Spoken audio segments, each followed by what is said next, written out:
Swali langu linasema kama Lutu na mkewe na watoto wake waliambiwa na Mungu watoke walipo, maana Mungu ataiangamiza Sodoma.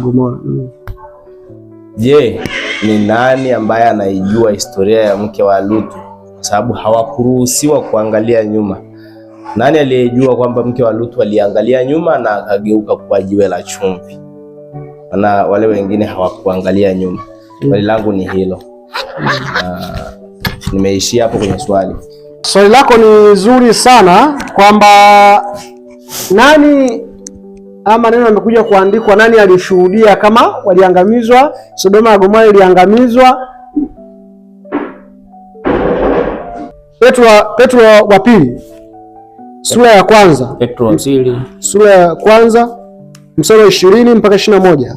Petro wa pili sura ya kwanza mstari wa 20 hadi 21 unasema,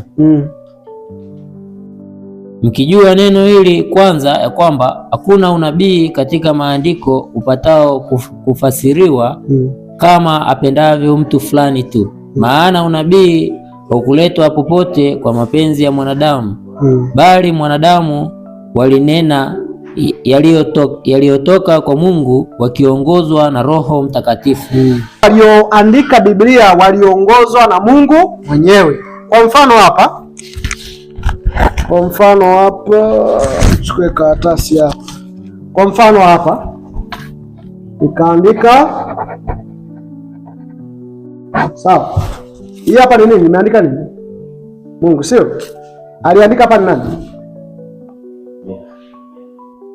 Aliandika nani?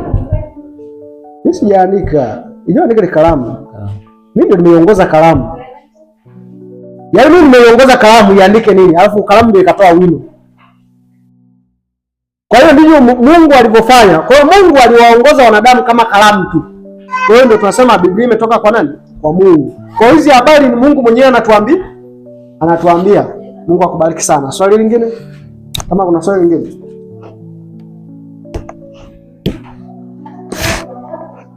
Swali. Basi kama hamna, mzee Daniel tupe sala.